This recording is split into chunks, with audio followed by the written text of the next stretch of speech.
Góðan daginn, verið hjartanlega velkomin hér á samkomu í Fíladelfíu þennan yndislega sunnudagsmorgun.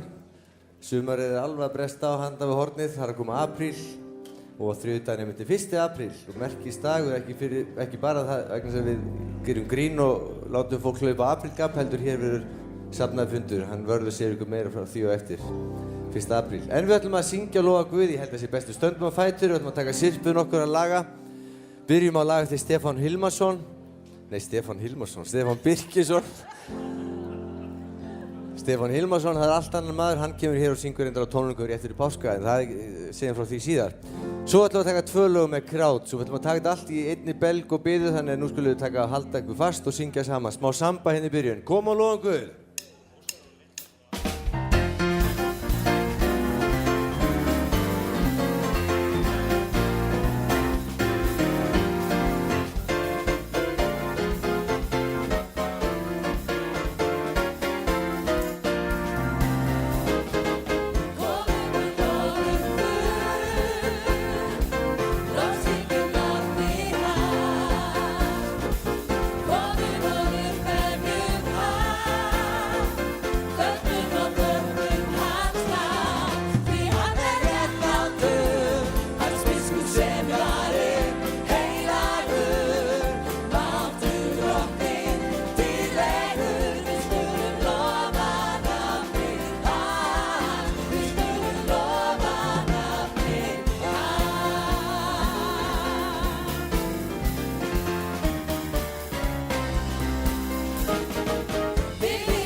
tækifæri til að spyrja og koma með spurningar. Þetta verður sem sagt fundur það að kynning á þeim sem taka við hér. Helgi náttúrulega áfram, við setjum hann fram sem aðal forstöðumann og Aron Hinriksson honum við hlið. Og það svona ýmsar breytingar. Eins og þið vitið þá hætti ég í vor. Ég sagði af mér í haust og staðan sú að ég hef þegar tekið við starfi Samhjálpar sem framkvæmdastjóri þar og sem sagt á báðum stöðum. En það á eftir að koma í ljós hvernig það heldur áfram. Þannig að klukkan 19, klukkan 7, þann 1. apríl safnaðarfundur og ég hvet söfnin til að koma. Sama dag, sem 1. apríl, sem þriðjudagur, klukkan 5, þá skírnarfræðsla. Það verður skírn aftur, sem það var skírn daginn, það verður skírn aftur núna 7. apríl og þá ætla flestir af unglingunum sem í unglingafræðslunni að taka skírnina þann 7. apríl og ef það eru fleiri sem að vilja vera með, þá hafið þið samband við okkur og það verður sem sagt skírnarfræðsla þriðjudaginn 7. apríl klukkan 5. Á fimmtudaginn kemur, þá fastur liður, það reyndar Old Boys klukkan 10:30, síðan klukkan 12:30, þennan 4. apríl, þá síðasta eldri borgara samveran. Og við endum yfirleitt með brauðsbrotningu, þannig að á fimmtudaginn 4. þá verður brauðsbrotning í eldri samverunni. Síðan ferðalag eldri borgara, nú ætla ég að biðja betri helmingi minn að koma hingað upp og útskýra það betur. Hún stjórnar því.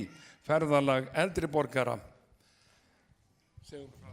Komið í sæl, já, 1. maí, þá ætlum við að hafa ferðalag eldri borgara og það verður spennandi ferð, en mér langar að segja að það líka, ef það verður pláss í rútunni, þá líka pláss fyrir fleiri sem yngri. Það alveg velkomið.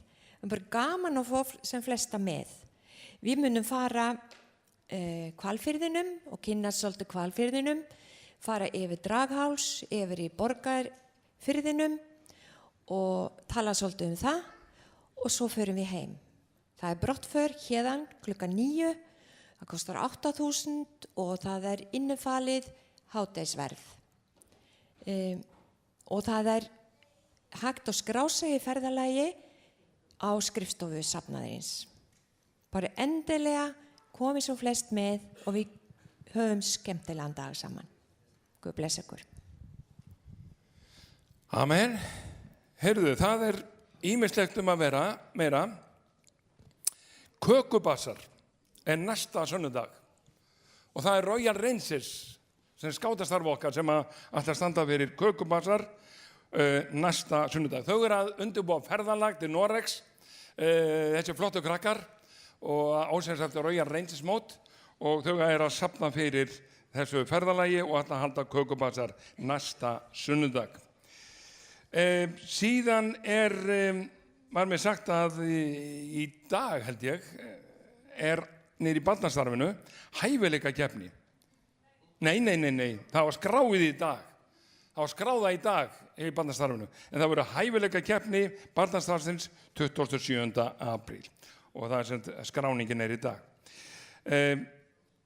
Krakkar þeir sem að fara niður á eftir, þá það T+, þeir fara niður í eldhús, þeir sem hjálpa til í eldhúsinu. En hún Laufey ætlar að koma hingað upp og auglýsa segja okkur frá kvennamótinu.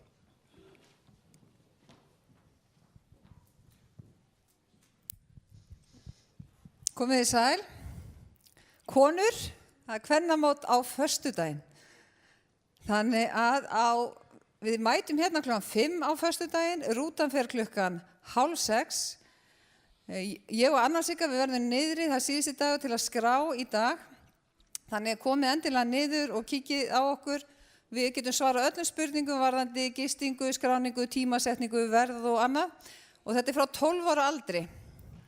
Og þannig að það Við erum allar upplýsingar niður, við ætlum ekki að fara í gegnum það. En þið eigimenn, þið getið líka snúið ykkur á konunni og segir, ásti mín, þú ferð, ég er með þetta.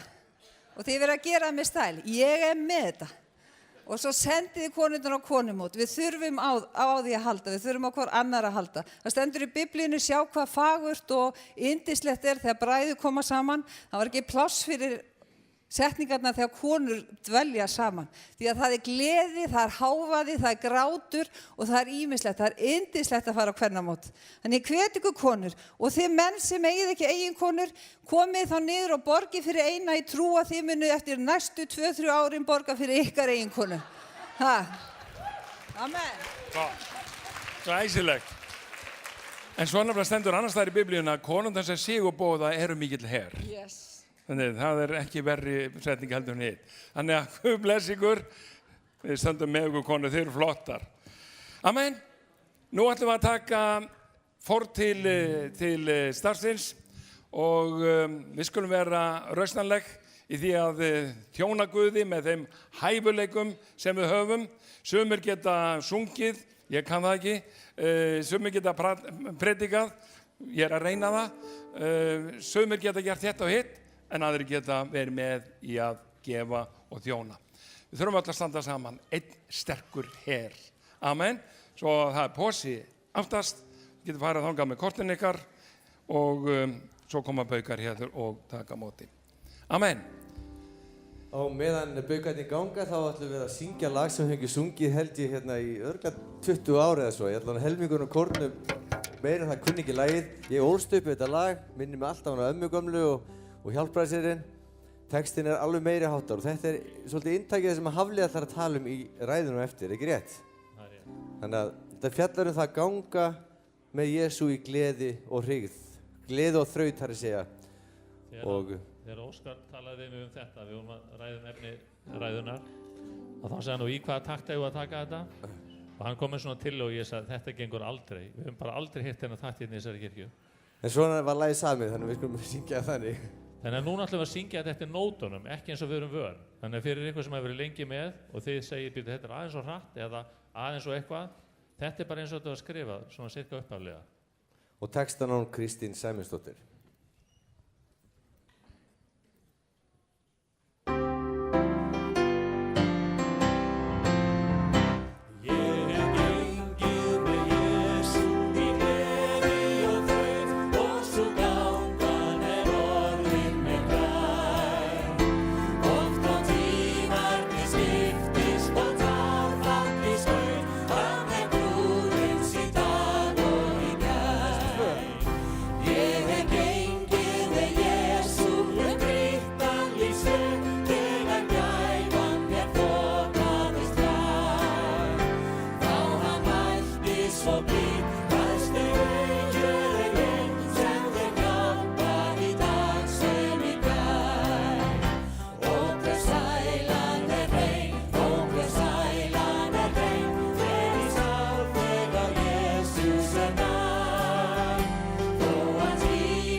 Ég hef verið með Jesú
lokin, þannig að fengum 5 tækifæri.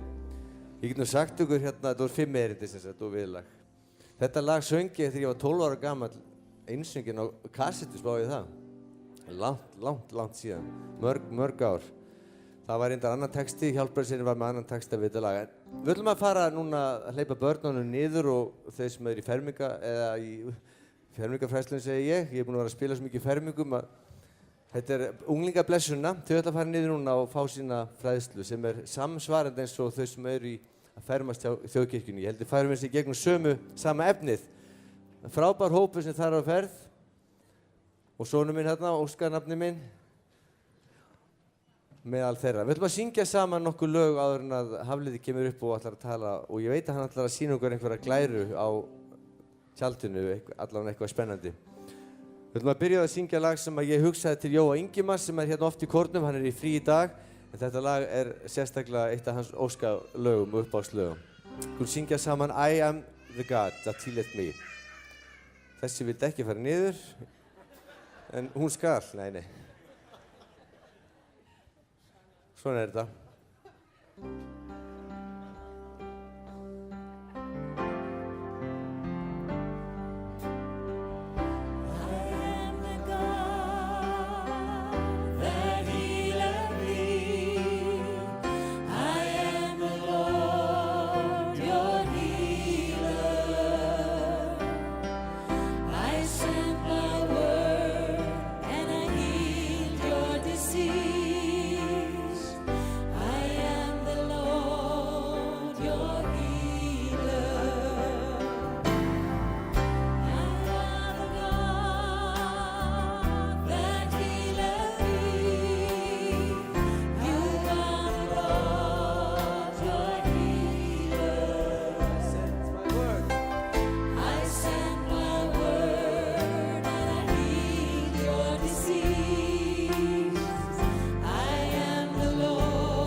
Okkar persónulega bæn og við syngjum You are the God í stæðan fyrir I.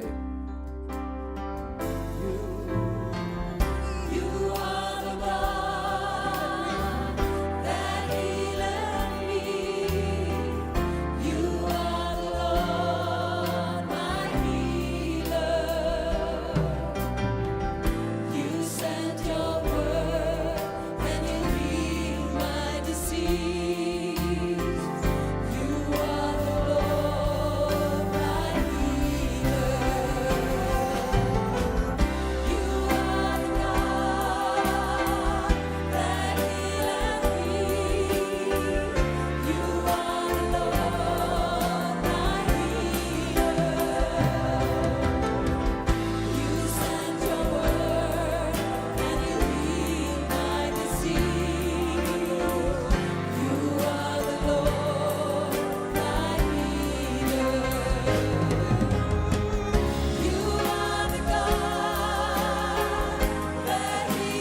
word and you healed my disease.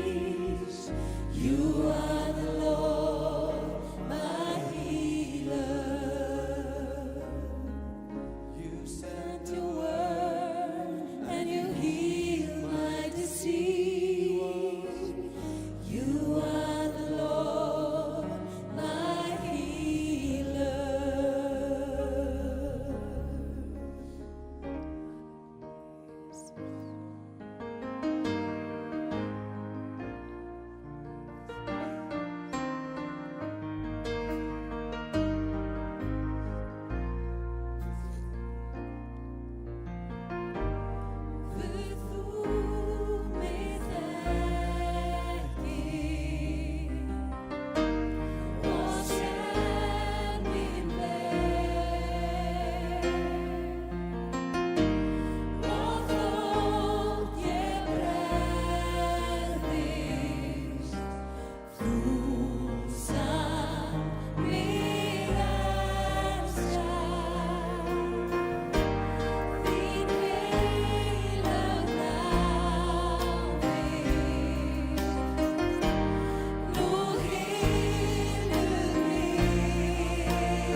sé beygi kné, hvar þín lét mér lífið þé, þar eilífi ástar far.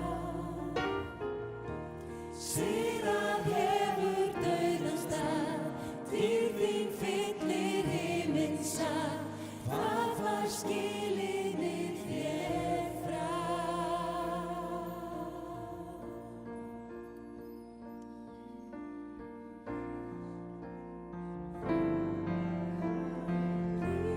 Rísa stormur hvír, hefur þú mig og gætir mín.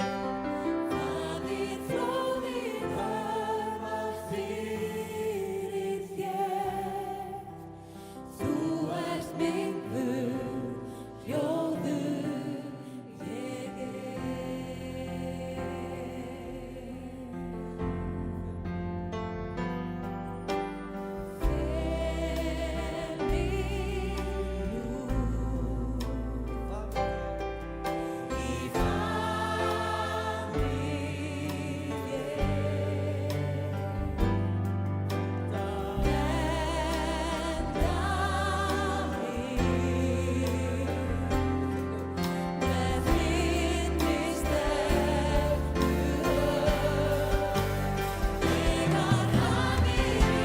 mig nú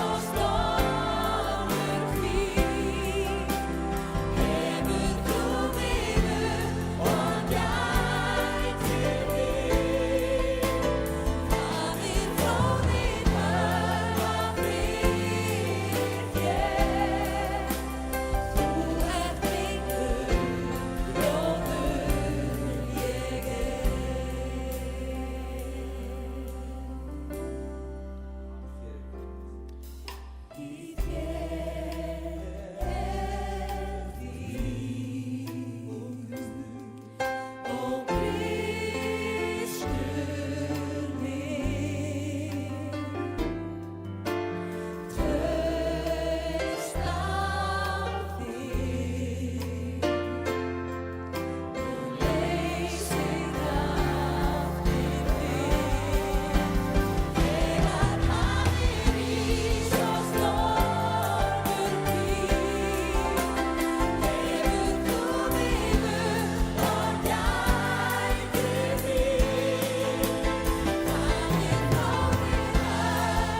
Halleluja, halleluja,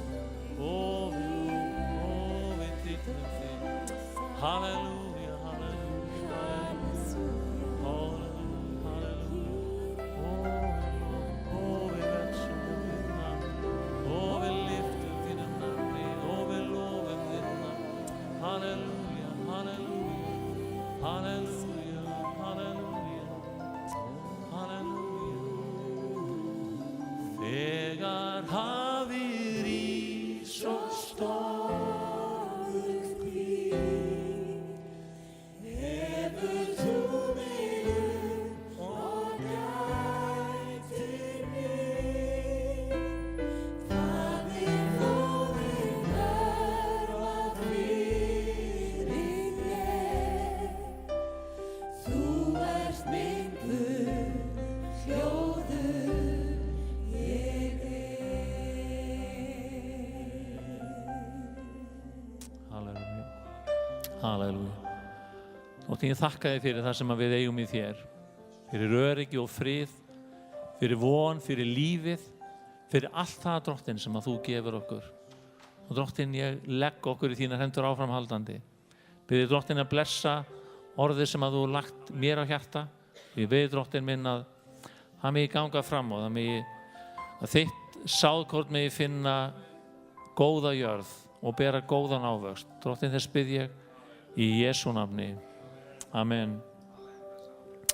Amen. Gjörðu svo vel, vinir, og fá okkur sæti. Ætlar að syngja meira?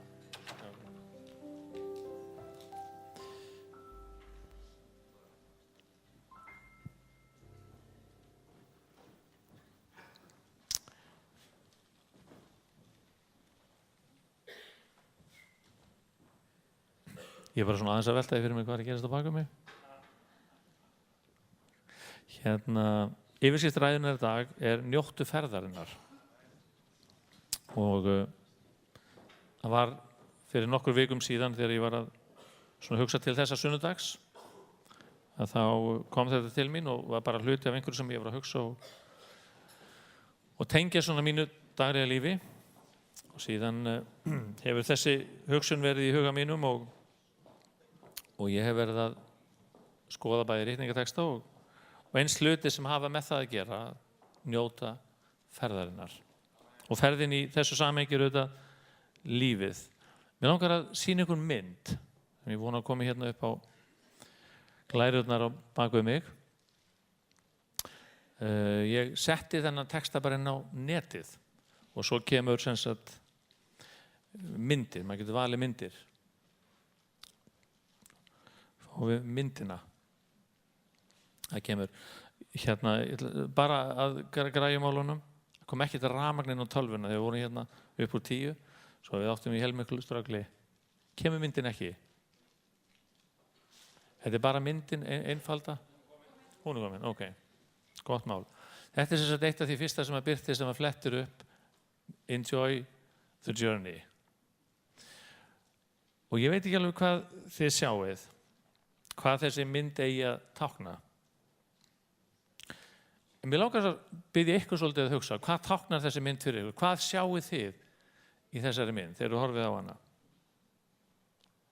Sérðu brotnar línur? Sérðu hæðir og lægðir? Sérðu einhverja svona óljósa framtíð? Þetta er þessu frekar dramatist, óljós framtíð. Þetta er bara ein mynd. Fallegan gróður. Sérðu sólina? Ég sá mér svo skuggan svo ég gef mér að það sé sól. Það þarf að vera sól til þess að sé skuggi, vitið þið það? En vitið þið á hvaða síðu þessi mynd er? Þessi mynd er á síðu sem fjallar um megrun. Dattu ykkur það ekki? Var það ekki fyrsta sem ykkur datt í hug? Megrun. En leið og ég er búinn að segja það, þá hugsa maður, já, þetta gæti alveg passað. Svo er það eitt sem ég skoðaði líka og það var varðandi brotnu línurnar. Sjá hvað línurnar eru brotnar. En tilfinningin er samt ekki svo að línurnar séu brotnar. Við vitum, af því að við setjum þetta þannig saman í huganum, að þetta er bara hluti af vegi sem mjög líklega er svona tiltölulega heill. Það eru bara hæðir og lægðir í honum. En þegar við horfum á myndina, þá sjáum við línur sem passa ekki saman. Þær eru brotnar, af því að við sjáum ekki það sem er á bakvið hverja hæð fyrir sig. Þetta er sem sagt myndin sem ég ætlaði að sýna ykkur. Svo fór ég að lesa texta sem að mér datt auðvitað strax í hug, sem að eru úr Filippíbréfinu og það hefur líka með það að gera. Við erum búin að vera að lesa Filippíbréfið saman, við sem erum á Alfa 2. Og það er texti sem að fjallar um ferðina, leiðina sem við erum að fara. Og Páll segir í þessum kafla, hann segir ekki svo að ég hefi þegar náð því eða sé þegar fullkomin. En ég keppi eftir því ef ég skildi geta höndlað það með því að ég er höndlaður af Jesú Kristi. Systkin, ekki tel ég sjálfa mig enn hafa höndlað það, en eitt ger ég. Ég gleymi því sem að baki er, en seilist eftir því sem framöndan er og keppi þannig að markinu til velunnan á himnum sem að Guð hefur í Kristi Jesú kallað okkur til. Svo Páll viðurkennir það að hann sé ekki fullkominn, en hann segir, en ég seilist eftir því sem framundan er. Ég veit ekki alveg hvort að þið hafi gert ykkur í huglendi eða hugsað það. Hvað skildi vera að baki? Þegar þú stendur á þessu punktu og horfir fram á veginn, hvað skildi vera að baki? Við sjáum það ekki. Við sjáum bara það sem er framundan og ef við myndum snúa okkur við og taka mynd í þá áttina, þá verður það samt hluti af framtíðinni, af því við sjáum það sem framundan er. Þegar Páll er að huga þessu, að þá tengir að þetta velunum sem að framundan eru. Og ég man þegar ég var að alast upp, bæði hér í þessari kirkju og svona bara almennt innan trúaða, þá var mjög ekki talað framtíðina í svona ljósi eilífðarinnar, himinin. Og þegar maður er ungur þá var hann svona frekar fjarlægur. Alveg þangað til eitthvað kemur sem að skiptir svona þessari mynd öryggis út fyrir eitthvað sem að við mætum í lífinu sem við köllum erfiðleika. Það breytist mjög mikið þegar það breytist mjög mikið þegar við missum. Þegar við missum þá þurfum við að finna leið til þess að takast á við missin. Og trúin hefur alltaf verið þetta öfluga verkfæri sem að Guð hefur gefið okkur, gefið mér til þess að takast á við missi. Og missirinn hefur verið margvíslegur. Sárastu þegar maður missir barn. Á þeim tímapunkti fer það velta fyrir því svolítið meira, þessu sem snýr að því sem gerist eftir að þessu lífi lýkur. Ég man líka þegar ég var ungur að þá átti ég mér uppáhalds tónlistamann og við Óskar höfum fengið að njóta þess að vinna með honum í gegnum tíðina og það er hann Andri Krauts. Og eitt lagana sem hann söng og það var á plötu sem hann gaf út sem að hét Just Andrei, að það er lag sem að fjallar svona þessa hugmyndi eða þessa hugsun að ef að það sem að við lítum fram til, ef að þetta markmið sem að Páll talar snýr að því sem að gerist eftir að þessu lífi er lokið, hvað með leiðina þangað? Hvað með veginn fram að þessum punkti þegar að þessi tímaskipti verða í okkar lífi? Krauts söng einu sinni þetta og mér langar aðeins til þess að fá það lag og leyfa ykkur heyra smá bút úr byrjun þessa lags og síðan aðeins að vitna í textan. En við gerum það. Ég lagði mikið á þessa ungu vinkonu mínu sem að stýrir græjunum í dag. Þannig að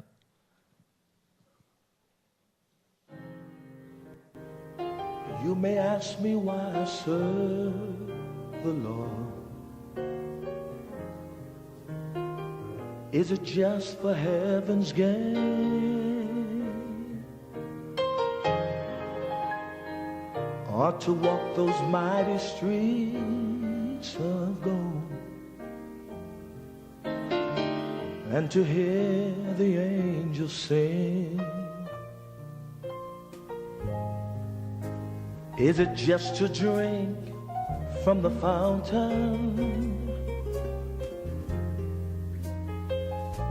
that never shall run dry?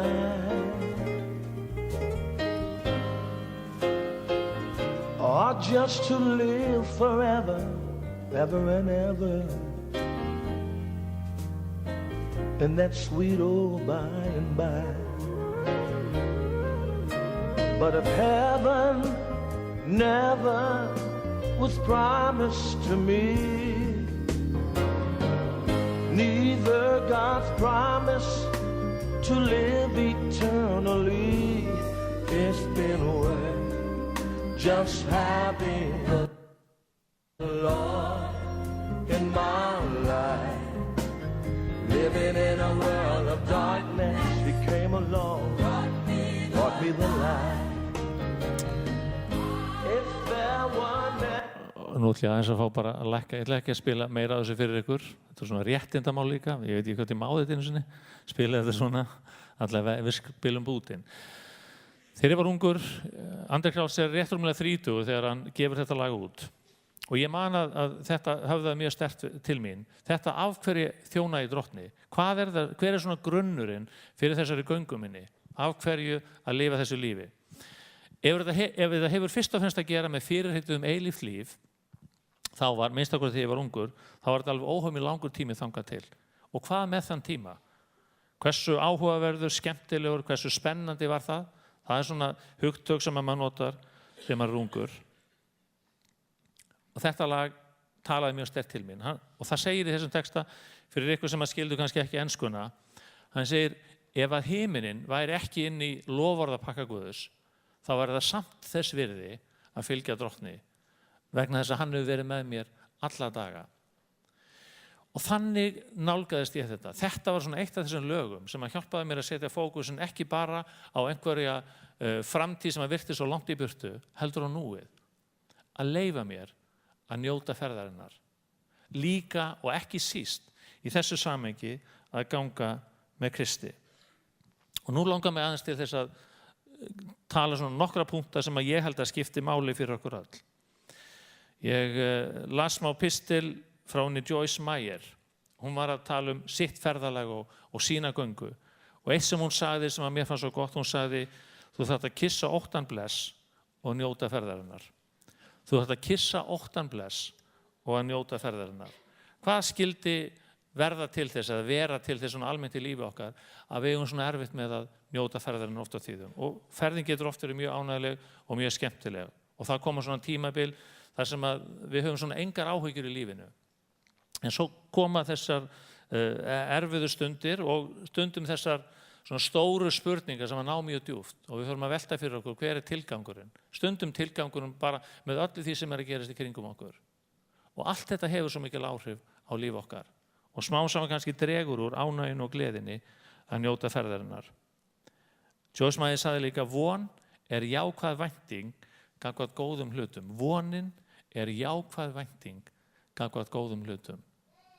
Von er eitt af þessum hugtökum ritningarinnar sem við lesum mikið Í Orðskjörnum 13:12 segir, löng eftirvænting gerir hjarta sjúkt en uppfyllt ósk er lífstré. Stundum er erfitt þegar við erum með voni í hjarta okkar og við upplifum ekki að óskin rætist eða við finnum okkur ekki ná þessum markmiðum okkar.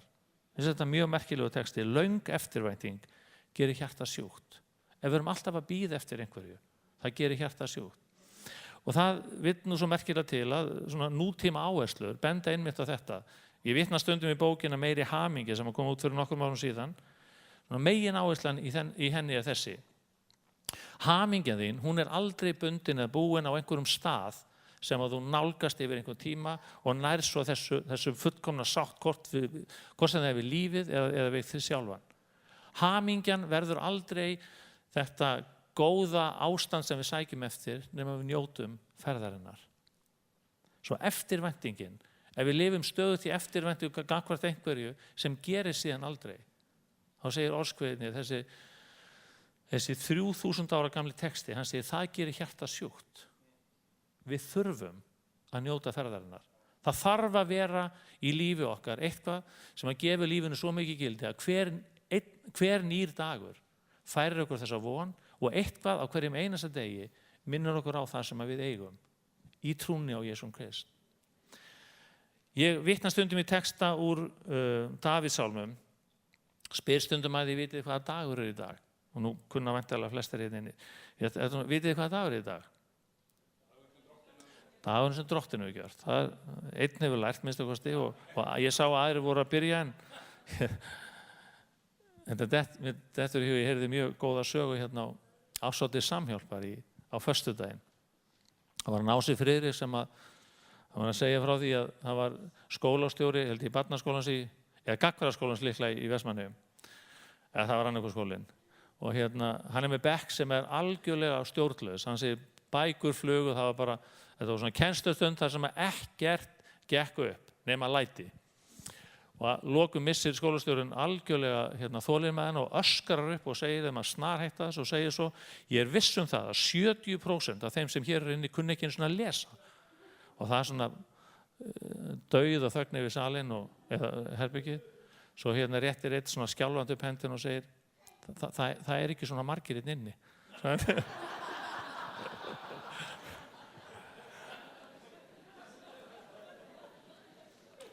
Stærðfræðikennslan var líka slæm.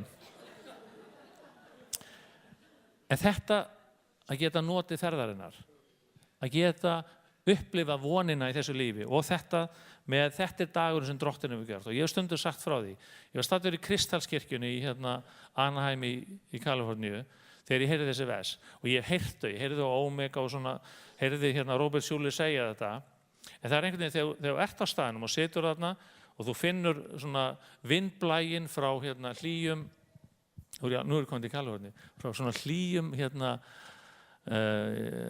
vindinum, þegar að heil hlið á kirkjunu opnast, glerveggur bara ýtist til hliðar og þú finnur svona bara andblægina utan, hlýja lofti koma og svo þessi orð sögð. Þetta dagur sem Drottinn hefur gjört. Við skulum fagna og gleðjast yfir því. Og ég man að þetta var svo sterk upplifun fyrir mig og ég fór að hugsa, þetta vers sem ég þarf að nota í mínu lífi á hverjum einasta degi, að minna mig á hver það sem að leggur inn í þennan dag, það sem að ég þarf að halda. Þú veist, það ekki alltaf sömt af því sem ég legg inn í dagana, það hvorki vænlegt til árangus, né gott hvorki fyrir mig eða aðra sem í kringum mig eru. En ef ég man eftir þessu, að þetta dagur sem að Drottinn hefur gjört, það breytir öllu.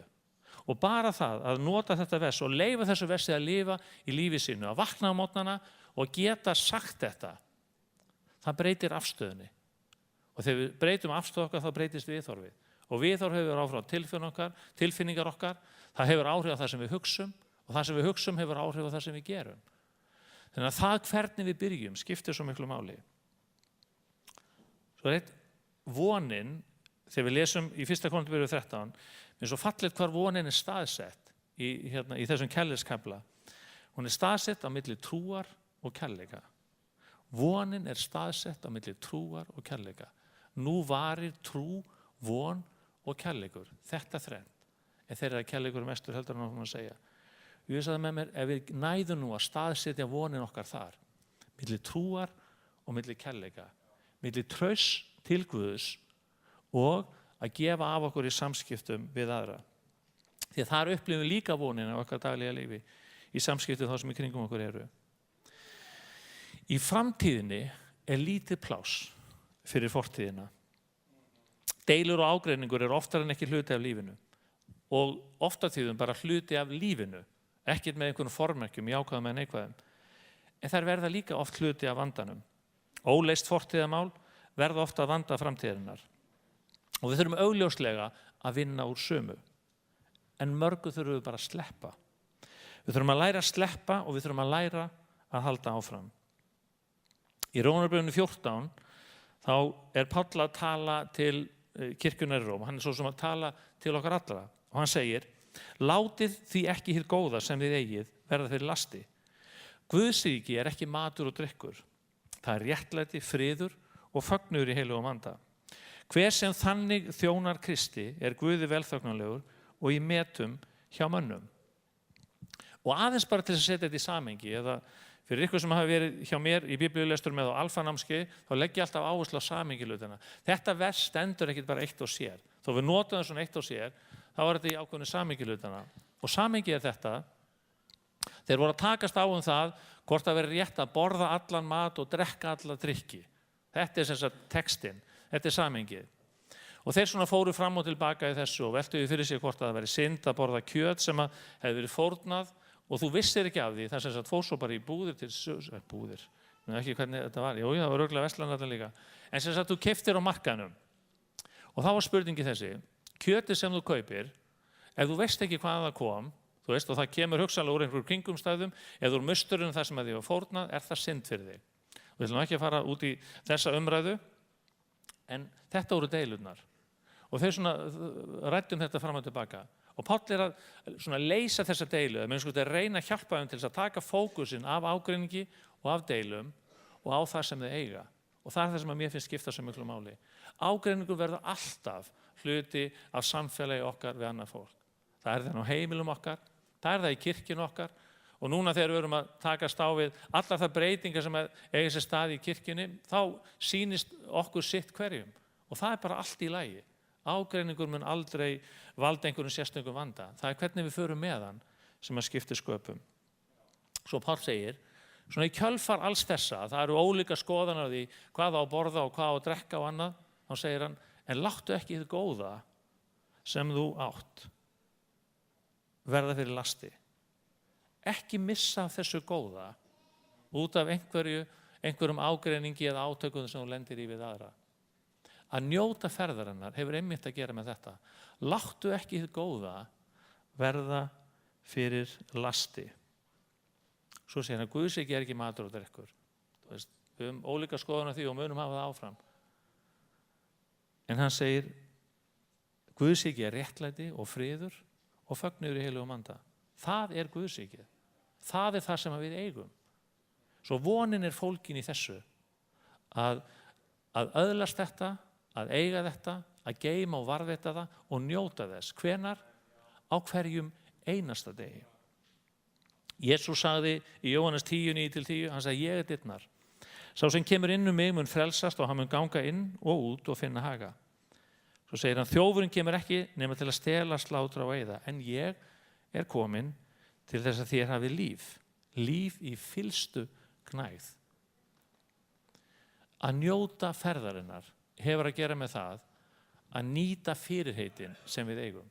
Þetta eru loforðin, þetta eru orðin sem að hjálpa okkur til þess að gera hvern einasta dag að góðum degi.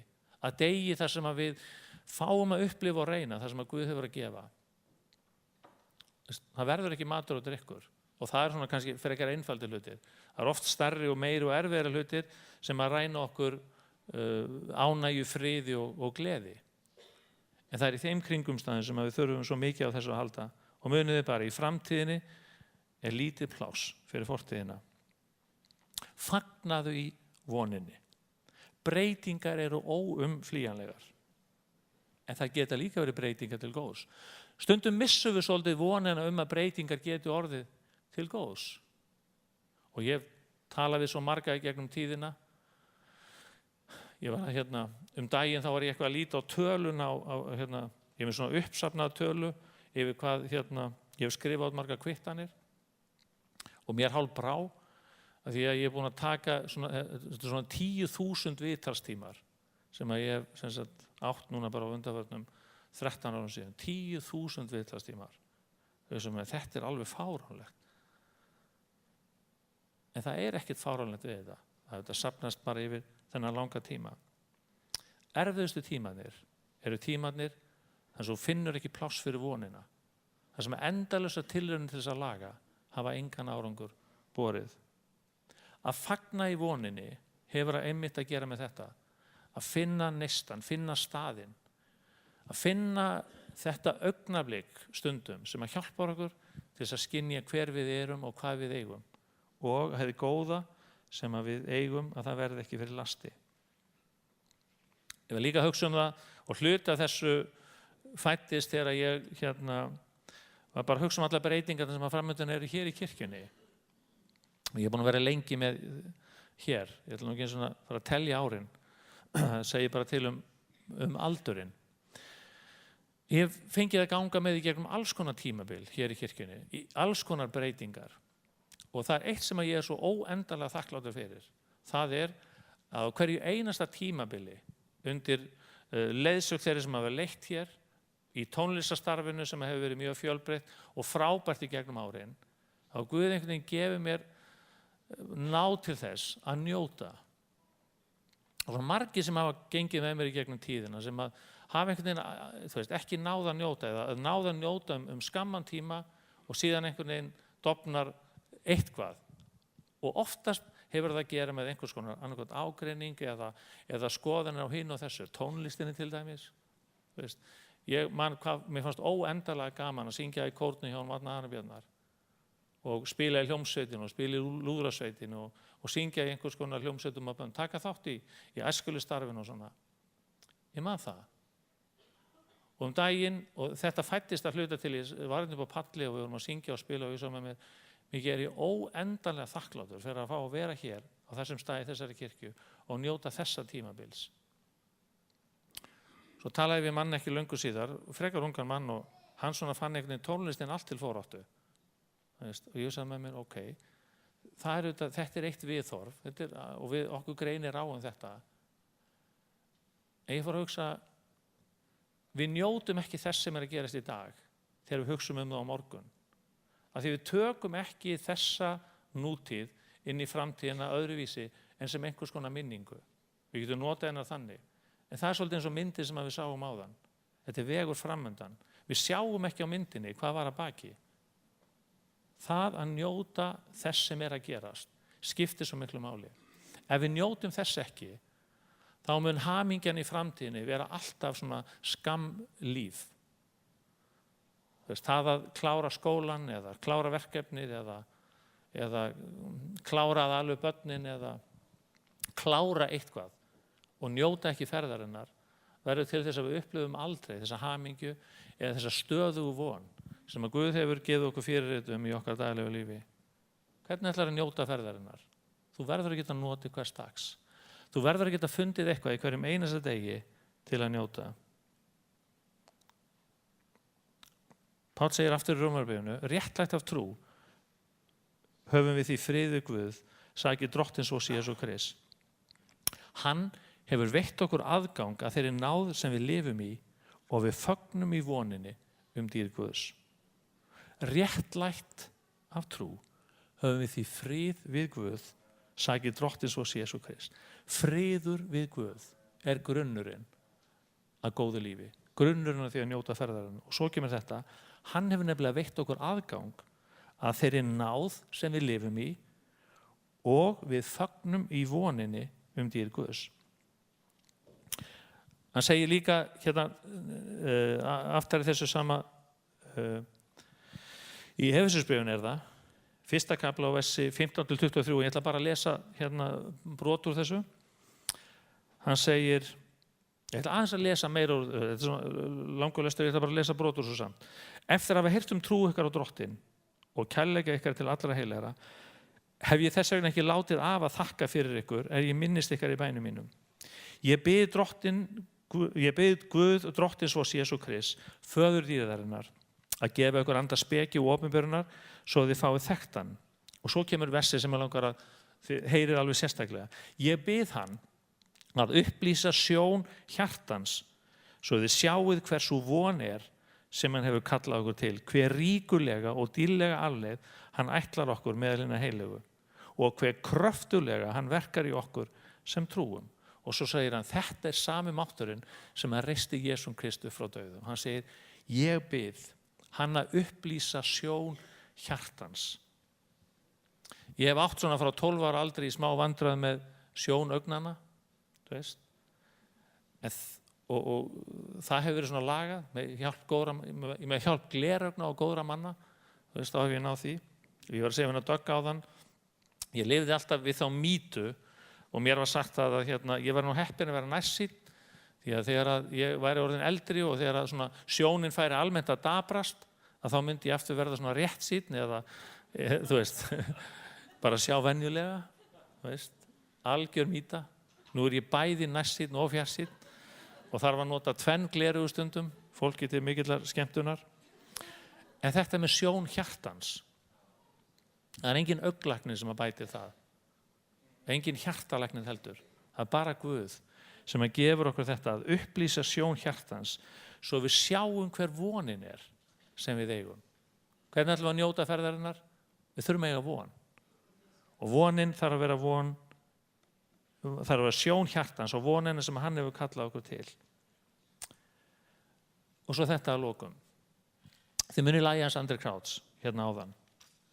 Hann var 30 ára gamall þegar hann gefur út þennan disk, vantarlega svona cirka 30 þegar hann semur þetta lag. Og þá segir hann að það hafi verið þess virði að ganga með Kristi, þó hann hefði ekki þessa gulrót sem að himinin Ef að himinin var ekki hluti af loforðapakkanum, þá segir hann, það væri samt þess virði að ganga með Drottni í gegnum lífið. Árið 2011 gefur hann út disk sem heitir Ferðalagið. Og hann endar þennan disk á lagi sem heitir Loforðið eða Fyrirheitin. Og mér langar aðeins til þess að við heyrum núna hluta þessu lagi, byrjun þessu lagi, áður en við setjum það á. Og ætlum bara aðeins að fara svolítið yfir þetta ferðalag eins og við þekkjum til þess. Hann hefur 7 sinnum fengið Grammy-verðlaun, freka gott. Það er ekkert margir sem að eiga það á listanum sínum. Hann hefur líka verið að berjast við sykursýki, oft verið veikur af því og síðast þegar ég hitt hann, að þá sat hann svona hókinn við píanóið í kirkjunni og og maður sá að það var farin svona þessi kraftur sem hann hafði haft.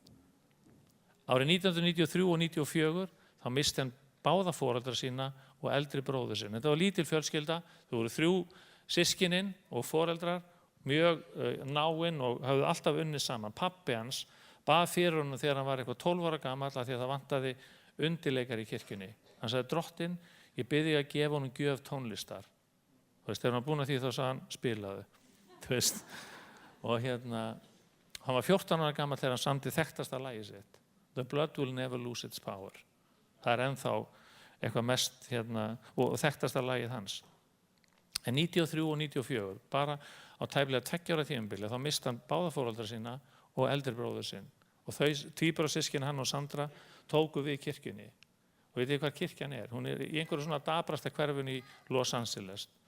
Hún er þegar við förum þangað, þá keyrum við svona hratt fram hjá öllum stoppum helst ekki á rauðu og stoppum svo við kirkjuna. Og þegar fórn er tekin þá er hún læst. Þar starfar hann með 7 Grammy-verðlaun. Og bara, þú veist, endalaus hrós fyrir alveg óendanlega mikið af fallegum og gefandi lögum. Svo hvað skyldi hann syngja árið 2011 eftir þessa löngu vegferð og eftir allt sem að hann hefur gengið í gegnum? Hlustum aðeins á fyrirheitið.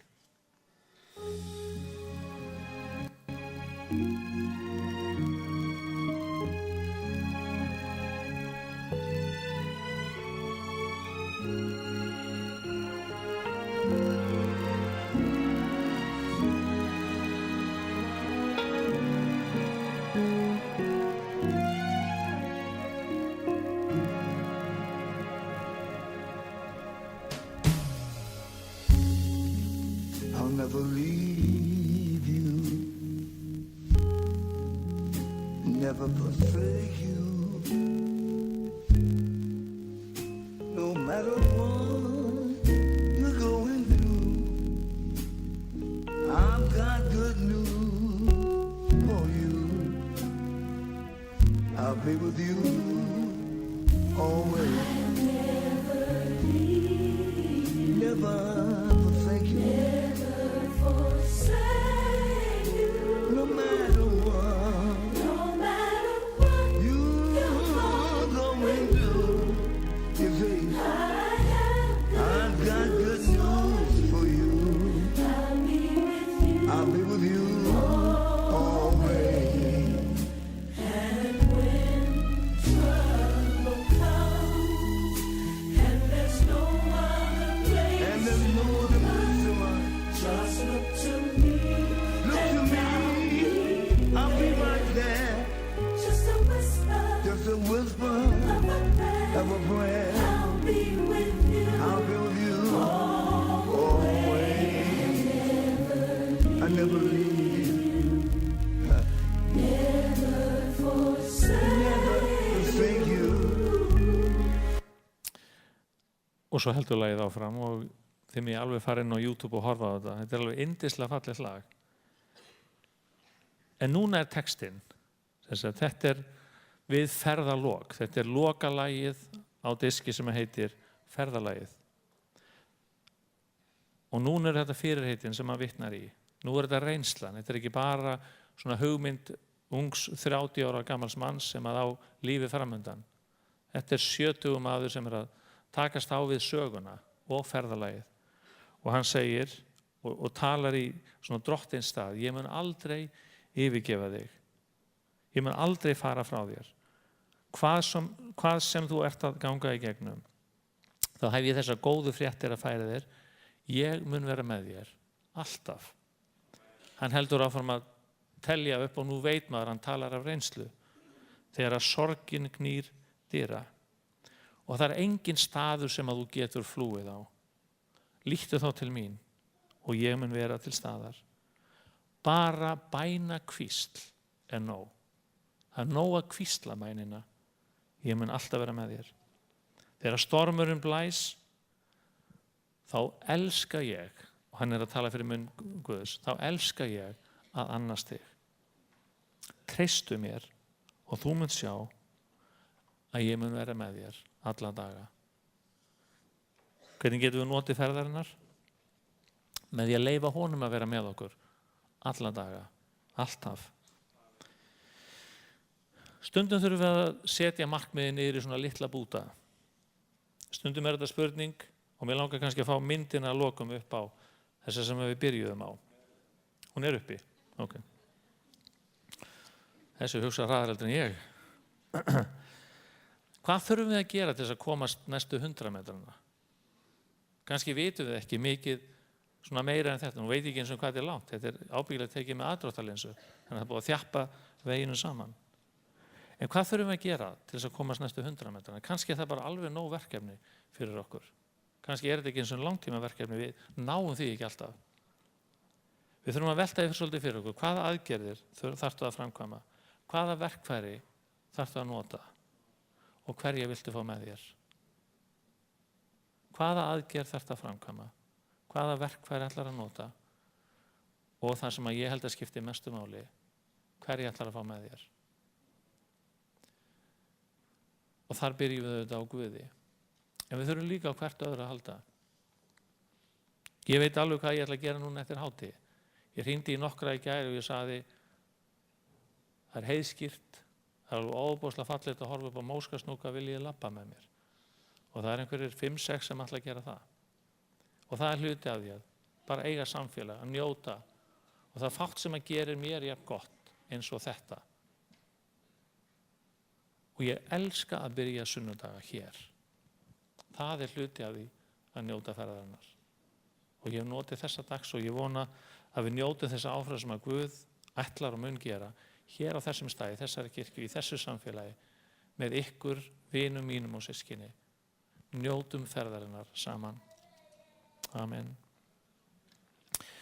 Og mér langar að vera í sem öll á fætur, ég ætla að fá gospelkóri hérna upp. Ég er svo vanur að segja lofgjörarhópinn. Og við ætlum að lofa Drottinn saman nokkur augnablik og svo bjóðum upp á fyrirbæn hérna inn í hliðarsalnum. Og hver svo sem staðan er. Og það fyrsta sem að ég held að skipti máli fyrir okkur öll, það er þessi spurning hvernig ætlum við að fá með okkur. Ef þú hefur ekki boðið Jesú Kristi inn í þitt líf, ef hann er ekki hluti af þinni daglegu göngu, þá hvet ég til þess að koma og bjóða honum til þess að vera með. Gerir kannski eins og ég gerði ekki, hringdu bara og spurðu, segðu ég er að fara þarna áfram, viltu vera með mér? Og það var lagið hans André Krauts. Ég mun aldrei fara frá þér. Amen.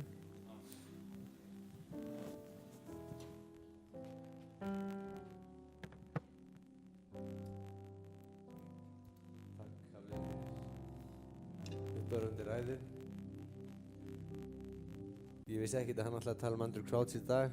Tóku eftir hvaða lög við sungum í byrjun. Það voru 2 lög eftir Andrew Krauts. Svona er þetta alveg merkilegt. Það var viljandi gert, ég setti þarna inn. Ég hef ekki hugmynd að hann ætlaði að tala þessi lög. Eða tala þetta, tala Krauts. Sem er ástæðan fyrir ég hélt áfram í tónlistinu og er hér í dag í sjálfu sér. Tónlistin hans, hann uppörvaði mig gríðarlega mikið. Og 2 fyrstu lögin sem við sungum í dag, það er nú 2 og 3, voru lög sem hann kendi okkur 97 þegar hann kom til Íslands. Og svo 2008 þá kendi hann okkur þetta lag sem er nú ekki á dagskránum en okkur til við syngjum það saman. Jesus, Jesus, Jesus. Jesus, Jesus, Jesus. Jesus, Jesus, Jesus.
segjum bara Jesús.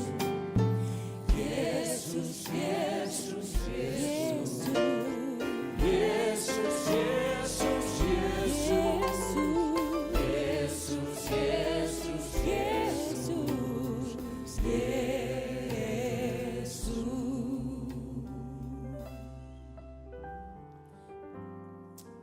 Drottinn, ég þakka þér fyrir þennan dag í dag. Ég þakka þér fyrir að þetta er dagur sem að þú hefur gjört og inn í þennan dag hefur lagt það sem að við þurfum á að halda. Nú bið ég Drottinn að þú opnir augu hjartna okkar fyrir öllu því sem að þú réttir í okkar veg.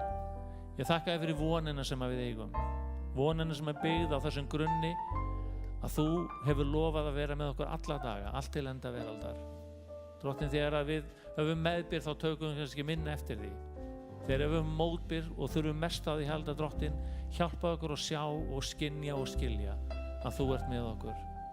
Og Drottinn, ég þakka þér fyrir að í öllu megum við treysta þér. Þú munt vel fyrir sjá. Og ég þakka þér fyrir, Drottinn, að þannig megum við biðja inn í líf eins og sérhver sem hér er. Bið líka fyrir þeim, Drottinn, sem að eru með okkur og hafa verið að hlusta á þessa samkomu. Drottinn, vilt þú mæta, vilt þú snerta, vilt þú reisa við.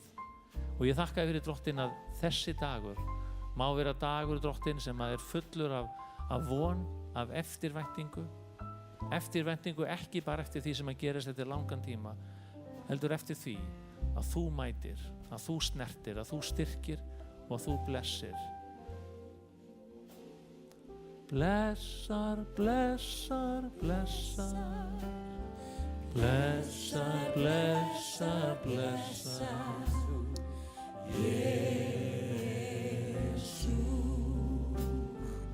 Jesus, Jesus, Jesus, Jesus, Jesus,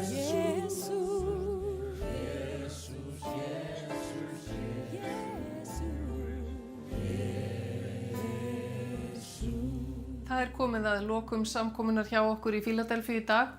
Við þökkum þér fyrir að hafa fylgst með okkur, hvort sem þú hefur að horfa á okkur í gegnum tölvuna eða sjónvarpið eða hlusta á okkur á lindinni. En Guð er með þér hvern einasta dag, hverja sem kringumstæður þínar eru, og eins og Hafliði minnt okkur á, þá hefur hann lofað því að sleppa aldrei af þér hendinni né yfirgefa þig á hverju sem gengur. Njóttu dagsins í dag. Stundum geta komið upp þær kringumstæður í líf okkar að við þurfum að ákveða að halda áfram hvernig sem okkur líður, og þá er svo gott að vita að Jesús er með okkur alltaf, ekki annan hvern dag, ekki einu sinni í viku, á hverjum degi og hverja stund. Og mér langar til þess að ljúka samverun okkar í dag með því að biðja fyrir þér. Jesús, ég þakka þér fyrir að þú þekkir okkur öll með nafni. Þú veist frammi fyrir hverju við stöndum. Þú veist, Drottinn minn, hvað við erum að takast á við hvern einasta dag. Og ég bið þig, Drottinn, að mæta þeim sem eru annaðhvort að hlusta eða horfa. Mættu öllum þörfum þeirra. Ég bið bara, Drottinn, að þau megi vera þér falin og þau megi finna styrkinn og huggunina sem þú gefur frá degi til dags. Og ég legg alla áhorfendur og áheyrendur í þínar hendur í Jesú nafni. Amen. Vertu velkomin í Fíladelfíu næsta sunnudag klukkan 11 eða að tölvunum eða útvarpinu. Við þökkum fyrir okkur í dag. Verið sæl.